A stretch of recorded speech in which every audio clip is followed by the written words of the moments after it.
নমস্কার, আমি মৌমিতা। আমার কবিতা পাঠ চ্যানেলে আমার সকল শ্রোতা বন্ধু এবং দর্শক বন্ধুকে আন্তরিক শুভকামনা জানিয়ে আজকের গল্প পাঠ শুরু করছি। আজ আমি আপনাদেরকে পাঠ করে শোনাব সন্তোষ কুমার ঘোষের লেখা এখানে বেশ ভালো, মন ভালো করা ছোট গল্প। গল্পের নাম যে কোনো। আমার অনুরোধ রইল গল্পটি শোনার জন্য। রোজকারই মতো আমার পুরনো কথাগুলি একবার সংক্ষেপে বলে নিচ্ছি। যদি আমার গল্প পাঠ আপনাদের ভালো লাগে, অনুগ্রহ করে একখানি লাইক করবেন এবং গল্পটিকে আপনাদের প্রিয়জনের সাথে শেয়ার করতে ভুলবেন না। আপনারা যারা এখনো আমার কবিতা পাঠ চ্যানেলটি সাবস্ক্রাইব করেননি, তাদের অনুরোধ সাবস্ক্রাইব করে সাথে থাকার। আর আপনারা আপনাদের মূল্যবান মতামত কমেন্ট বক্সে জানিয়ে আমাকে অনুপ্রাণিত এবং সমৃদ্ধ করবেন, এও আমার অনুরোধ। ধন্যবাদ। শুরু করছি আজকের গল্প যে কোনো। স্টেশনের গোলগাল ঘড়িটায় 4:22 হলো। আর খানিক পরে প্রীতিকে দেখতে পাব। কোনো বিকেলে কোনো একটি যুবক হাওড়া স্টেশনে ট্রেনের সময় নির্দেশ সারণী মুখস্থ করছিল। তার মুখে অস্বস্তিকর ক্লেশ এবং মনের ভাবনা ভাষা পেলে উপরের ওই পংক্তিটি হতো। সিগারেটের আগুন কাগজ আর তামাক পুড়িয়ে তার আঙুল পোড়াতেই উঠে আসছিল। যুবকের বয়স অনধিক 30, আকৃতি অনুল্লেখযোগ্য। চোখে মুখে চোয়ালে চিবুকে এমন কিছু নেই যাতে তাকে কোনো কিছু বলে চেনা যেতে পারে। চুল পরিপাটি এবং উল্টানো। পারিপাট্য থেকে সন্দেহ হওয়া স্বাভাবিক যে টাকের নোটিশ হয়তো প্রচ্ছন্ন। দাড়ি গোঁফ নিরঙ্কুশ কামানো, বেশ পাশে শৌখিনতার সাক্ষ্য। সে ভাবছিল, আর 22 মিনিট, এইমাত্র 21 হলো দেখছি। প্রীতিকে দেখতে পাবো। 4:40 লোকালে সে আসছে। আমার আজ সকাল থেকে যত প্রস্তুতি তাড়াহুড়ো সব সার্থক হবে। অত ভোরে ওঠা সত্যি দরকার ছিল না, গাড়ি যখন বিকেলে। তবু হঠাৎ ঘুম ভেঙে গেল। আর ঘুম ভাঙলে বেশিক্ষণ পড়ে থাকা যায় না, কতগুলো তাগিদে উঠতেই হয়। মুখ ধুলাম, দাড়ি কামালাম। কামাবার পালা আজ নয়, আমার অভ্যাস একদিন অন্তর। কিন্তু হাতের পিঠ যেই গালে ঘষলাম, খড়খড় করে উঠল। ভাবলাম আজও কামাই। আর কামাবার পর চড়চড় করলো বলেই তো রুমমেটের স্নোর ডিবে চুপে চুপে আঙুল একটি ডুবিয়ে দিলাম। সে চান করতে ঢুকেছিল। তার ধুতিটা কিন্তু চেয়েই নিতে হলো। আমার পাট করা ধুতি একটাও তো পেলাম না। যেটা ছিল সেটা ধুতে দিয়েছিলাম। হঠাৎ চিঠি পেয়ে স্টেশনে দৌড়ানো যায়। ধোপদুরোজ ধুতি তো আর ছুমন ধরে মেলে না। সেই লোকালটা বুঝি এলো 4:40। এবার প্রীতি আসবে। শশব্যস্ত যুবকটি তাড়াতাড়ি হাতে সিগারেটটা ফেলে দিয়েছিল, ভুলে এবং স্নায়বিক কারণে। অতএব সঙ্গে সঙ্গে তাকে আর একটা সিগারেট ধরাতেই হলো, সাহস ফিরে পেতে। দুপা এগিয়ে সে দাঁড়িয়ে গেল। ভিতরে গিয়ে লাভ নেই, বরং ফটকে দাঁড়ানোই ভালো, প্রত্যেকে দেখা যাবে। যুবকের স্বগত। প্রথমেই অবশ্য পুরোপুরি প্রীতিকে দেখতে পাবো না। পিলপিল লোকের ভিড়ে পটে মাথা, গলা, বুক, হাত, ছাতা ইত্যাদি একে একে ফুটে উঠবে। জাহাজের যেমন আগে মাসুল দেখি, পরে পাটাতন প্রভৃতি। প্রীতিকে বরং তরতর করে বয়ে যাওয়া তরিখানি ভাবি। ওই ঠাসা ভিড়ে সে ছোঁয়া ছড়াতে ছড়াতে এগুবে। একে কাঁদ, ওকে কোনোই। টিকিটটা যদি কিনে থাকে সঁপে দেবে গেটবাবুকে। তিনিও একটু ছোঁয়া পেতে পারেন, তবে সেটা তার কেড়ে নেবার কেরামতির উপর নির্ভর করছে। তারপর আমার চোখ প্রীতির চোখ দুটিকে ডেকে নেবে। চোখে চোখে আলো হয়ে যাওয়া রাস্তার শেষে আর কিছু নেই, কেবল আমি। তখন শুধু দম নেওয়া, কতক্ষণ এসেছো? এই তো খানিকক্ষণ। খবর কি? খবর তো তোমার কাছে, হঠাৎ সমনজারি, প্রাণের দায় ছুটে আসছে হলো। প্রাণ? প্রীতির দুষ্টু দুষ্টু হাসি সম্বলিত প্রশ্ন। হৃদয় নয় বুঝি? থাক থাক, এই ভিড়ে হৃদয় বের করে কাজ নেই। চায়ের দোকানে খানিক বসা যাক, চলো। কিন্তু ভিড় পাতলা হয়ে গেল, প্রীতিকে এখনো দেখা গেল না তো। যুবকটি যে আজ কাক সকালে উঠেছে, নাকে মুখে ভাত ঠুসে খেয়েছে, তাকে চিন্তিত দেখা গেল। একবার ফটকের মুখ পর্যন্ত এগিয়ে এলো সে। ভিড়ের চাপে পায়ে পায়ে আবার পিছিয়ে এলো। তার ক্লিষ্ট মুখে আরো কয়েকটি রেখা ফুটল এবং মনে এই কয়েকটি কথা। এই গাড়িতে তো এলো না, কিংবা এটা সেই গাড়ি ঠিক তো? সে হয়তো লেট, পরেরটা আগে এলো। আর একটু দেখি, আসলে আমি একটু বেশি ব্যস্ত হয়ে পড়েছি। যুবকটি নিজেকে তিরস্কার করল। এই চাপল্য আমাকে মানায় না, ভারসাম্যের কোথাও অভাব ঘটছে। একবার উকিলের পরামর্শ নেওয়া ভালো। উকিল নাকি ডাক্তার? এসব কাজ বোধহয় ডাক্তারদের। নিজের কাছে মিছে লুকোবো না, আমি বোধহয় বিরক্ত হয়ে উঠছি। এই যে ব্যস্ততা, আসলে এ তো বিরক্তি। 30 বছর অবধি যে হিসাব করে চলে এলো, এত অল্পে ধৈর্যচ্যুতি ঘটবে কেন? হিসাবই বলতেই তো জানতুম বাবা রিটায়ার করলে সংসার আমার ঘাড়েই চাপবে। সেই জন্যেই তো অনার্স নিলাম ইকোনমিক্সে।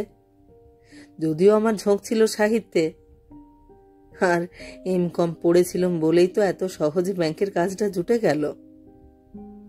হিসাবই বলেই তো সৎপাত্রে দুটি বোনকে সমর্পণ করতে পেরেছি, এবং বাবার শ্রাদ্ধ শান্তি চুকে যাবার পর বিচার করে দেখেছি এবার আমি প্রেমে পড়তে পারি। তৎপূর্বে ছিটে ফোঁটা প্রেম যদি বা করেছি, প্রেমে পড়িনি। একটি বোন বিধবা হয়ে ফিরে আসবে, এটা অবশ্য আমার হিসাব ছিল না। ফলত আমার বিবাহের লগ্ন আরো 4 বছর পিছিয়ে দিতে হলো। কলকাতার মেষ বাড়িতে ভাত খেতে হলো আরো পাক্কা 48টা মাস, এবং দেহের অভ্যন্তরে একটি ক্রনিক ডিসপেপসিয়া ভরণ পোষণের দায়িত্ব অগত্যায় নিতে হলো। তিথি দিনের পর দিন, মাসের পর মাস অপেক্ষা করে হাল ছেড়ে দিয়ে শেষ পর্যন্ত মফস্বলের স্কুলে কাজ নিয়ে চলে গেল। তারপর এই 2 বছর কি আর করেছি। ওর জন্মদিনে কত নম্বর আজও ঠিক জানি না। ওকে আমি একটি ঘড়ি দিয়েছি, ও আমাকে পাঠিয়ে দিয়েছে একটা পেন। খরচ বিলক্ষণ, তবু সংসার পাতা সেলামির চেয়ে তো অল্প।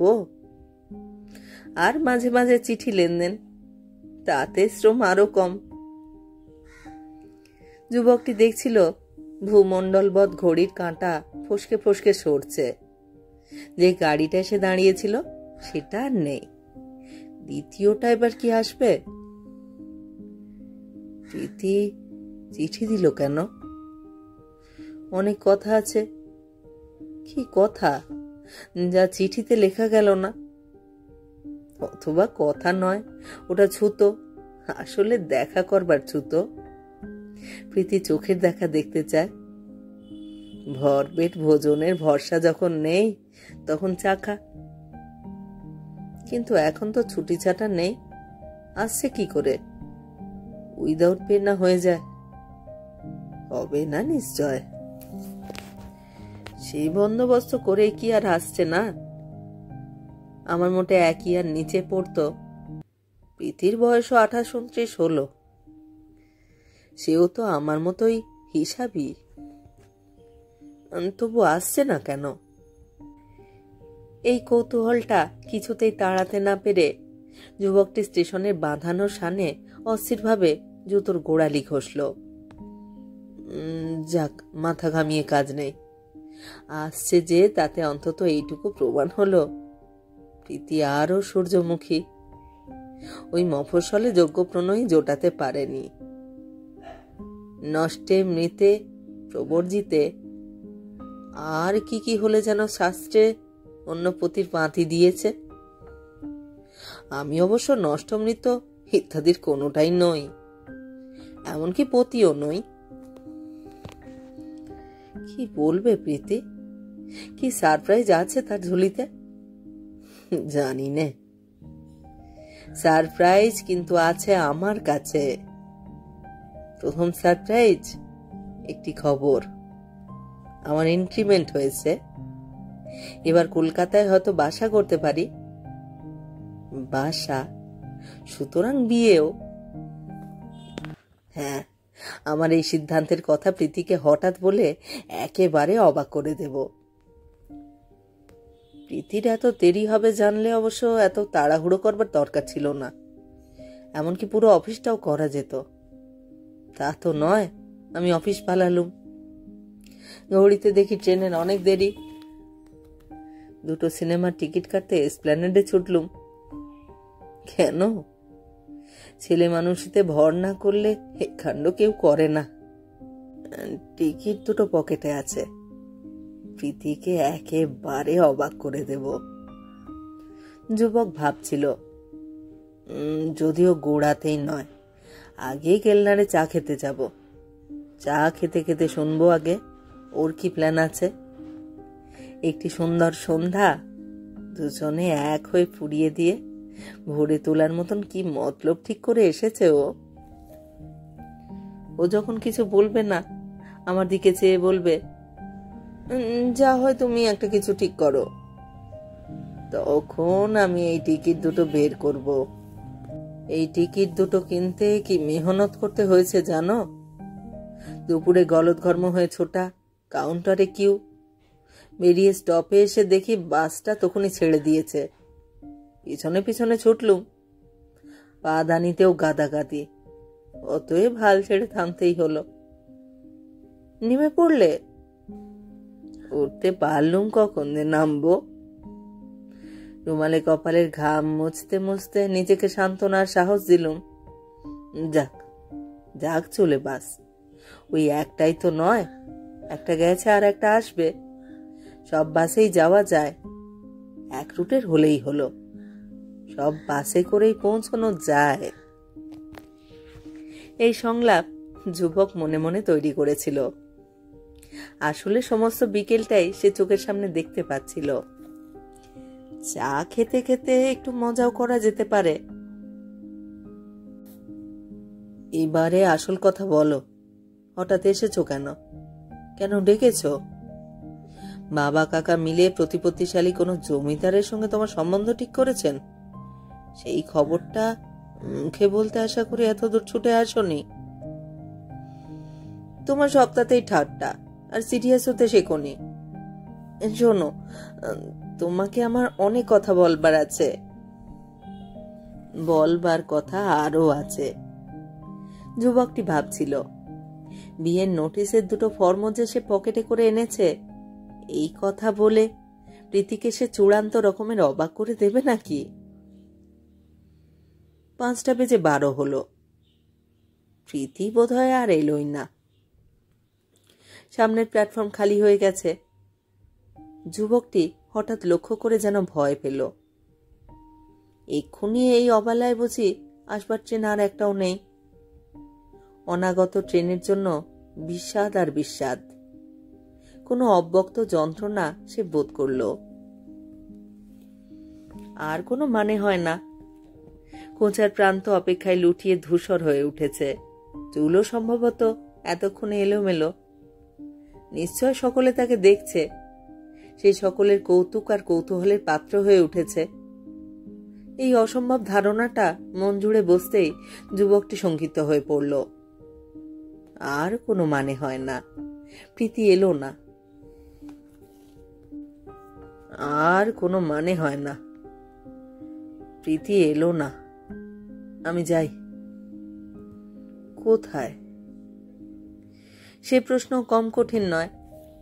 আজ সকালে ওঠা মিথ্যে, তাড়াতাড়ি দাড়ি কামানো মিথ্যে, ধুতি ধার করা মিথ্যে, এখানে ছুটে আসা মিথ্যে, এতগুলো মিথ্যের যোগফলে তার আজকের দিনটি তৈরি। ঘুম ভাঙার মুহূর্তে ঘুণাক্ষরে সে কি একথা ভাবতে পেরেছিল? বাসের দোতলায় উঠে পয়সা বের করতে গিয়ে সে বুক পকেটে সিনেমার টিকিট দুটোর অস্তিত্ব আবার অনুভব করে চমকে উঠল। এখন এ দুটো নিয়ে কি করি? হায়, আমার বয়স 30, 20 নিচে নয়, এমনকি 25ও নয়। হলে টিকিট দুটো ছিঁড়ে ছিঁড়ে পুলের উপর উড়িয়ে দিতাম। একা অবশ্য যেতে পারি, তবু একটা টিকিট থেকে যায়। তাছাড়া একা ছবি দেখতে কি ভালোও লাগবে? দমবন্ধ অন্ধকার ঘরে যে সিটে ছাড় পোকা নেই, সেই সিটে বসেও ছটপট করব। এক মুহূর্ত ভুলতে পারবো না। আজ একটা গোটা দিন জুড়ে আমার উপর দিয়ে কি ঝড় বয়ে গেল। এই হতাশা, এই অপেক্ষা, এই অপমান। সকাল দুপুর যাক, বিকেলটাও চূড়ান্ত রকমের হলো নাকি? এই লজ্জার কথা কাউকে কি কোনোদিন বলা যাবে যে সে ঝাড়া 2 ঘন্টা আজ ওই স্টেশনে দাঁড়িয়েছিল শুধু 2 প্যাকেট সিগারেট শেষ করতে? আর কিছু করবার নেই বলে দেওয়ালে সাঁটা টাইম টেবিল মুখস্থ করেছে। নিজের ওজন একই দিনে তাকে করে নিতে হয়েছে দুবার। স্টোন পাউন্ডের হিসাব লেখা 2টো টিকিটই এখনো পকেটে। তাকে নিয়ে এই রসিকতা করবার অধিকার প্রীতিকে কেউ দেয়নি।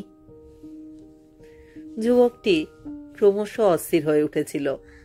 অপরিমাণ শূন্যতা নিয়ে ভরা সন্ধ্যায় নিজেকে প্রবঞ্চিত বলে সে বারবার ভাবছিল। তার একবারও মনে হয়নি যে প্রীতি হয়তো রসিকতা করেনি। তার কোনো আকস্মিক বিপদ ঘটা, অসুখ হওয়া সম্ভব। অন্তত পক্ষে ট্রেন ফেল তো সে করে থাকতেই পারে। যুবকটি এতই ক্ষিপ্ত হয়ে উঠেছিল যে বাসে সুস্থিরভাবে বসা তার পক্ষে আর সম্ভব ছিল না। হাতল ধরে টলতে টলতে কোনো ক্রমে যেখানে সে নেমে পড়ল তার নাম ধর্মতলা। যে সিনেমার টিকিট তার পকেটে সেটা বেশি দূরে নয়। টিকিট দুটো বেছে দেবে ভেবে যুবকটি ভিড় ঠেলে চিত্রগৃহের দিকে এগোতে লাগলো। এই মেয়েটিকে যেন চেনা চেনা লাগছে। কি নাম যেন? কি নাম? এতদিন পরে এখানে দেখা হয়ে যাবে ভাবিনি। মেয়েটিও চিনতে পেরেছিল, নইলে চট করে সুইচ টিপে আলো জেলে দেবার মতন হাসি হাসতে সে পারত না। এগিয়ে যেতে যুবকটিও পারে। জামা কাপড় এখনো সারাদিন ধকলের পরও ভদ্র রকমের ফর্সা, কিন্তু কি দিয়ে সম্ভাষণ শুরু করবে? আপনাকে কোথায় যেন দেখেছি। না, এই রকম সূত্রপাত ঠিক হবে না। বরং বলা যাক, কি খবর, কোথায় ছিলেন একদিন, ইত্যাদি। তখনও টিকিট দুটো বেছে দেওয়া বাকি। লাউঞ্জে ভিড়, স্টিল ছবির সামনে বিফল মনোরথ দর্শকের স্ট্যাচু। যুবকটি উসখুস করছিল। সাহস করে সে এগিয়েও গেল, শুধু বলল, এখানে? এই তো অফিস ছুটির পরে এলাম। ও। যুবকটি আর কথা খুঁজে না পেয়ে তখনও ভাবছিল, কোথায় দেখেছি একে, কবে যেন? কোনো বিয়ে বাড়িতে কি, অথবা কলেজে, নাকি কোথাও কোনোবার বেড়াতে গিয়ে? মোটের উপর আলাপ নিশ্চয় ছিল, দেখাশোনা বার কয়েক হয়ে থাকবে, নইলে দেখেই বা চিনলাম কি করে?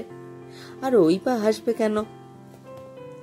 যখন সে ভাবছিল তখনও এদিক ওদিক ঘাড় ফিরিয়ে চাইছিল টিকিট কিনতে পায়নি এমন কাউকে দেখা যায় কিনা। অনেকক্ষণ এসেছেন। মেয়েটি কারোর অপেক্ষায় আছে কিনা সেটা নিশ্চিত জানতে যুবকটি জিজ্ঞাসা করল। না, অনেকক্ষণ না। হেসেই বা লাভ কি হলো? মেয়েটি হাসল। টিকিট তো পেলাম না, হাউসফুল। ফিরে যাব। ফিরে যাবেন? বিপন্নভাবে যুবকটি হয়তো উচ্চারণ করলো একবার। এদিক ওদিক তাকালো, কাকে খুঁজলো, হয়তো কাউকেই না।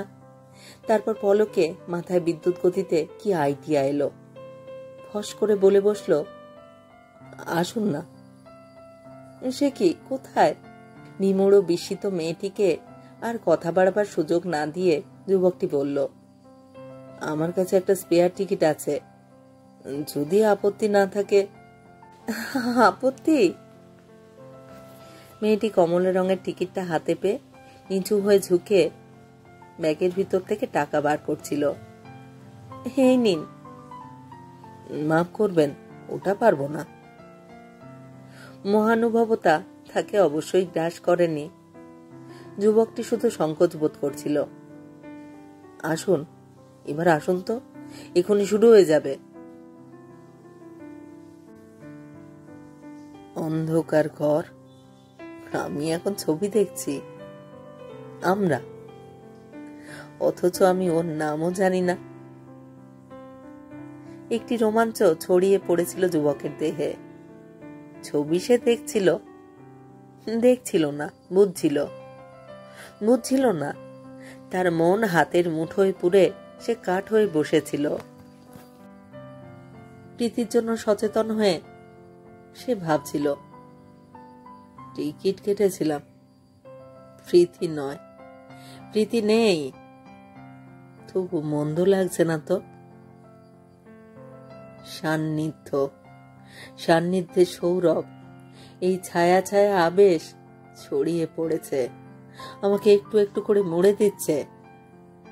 ও দু একবার হাসছে, দু একটা কথা জেনে নিতে চাইছে, সরে বসছে, মুখ আনছে কানের কাছে। কাপড়ের খসখস, আমার মনে অস্বস্তি, রং খুব বাংময়, কিন্তু এই বা মন্দ কি? ভালো তো লাগছে, অথচ ওকে আমি চিনি না, ও প্রীতি নয়। তবে কি বিশেষ করে আমি প্রীতিকে চাইনি? আমরা বিশেষ করে কাউকেই চাই না। সান্নিধ্য, সৌরভ, মাত্র এই চাই, আর এই দিয়েই ভালো লাগাটুকু তৈরি করি। আড়ষ্ট অথচ আনন্দিত যুবকটি ভাবছিল, আশ্চর্য, সব বাসই আমাদের পৌঁছে দেয়।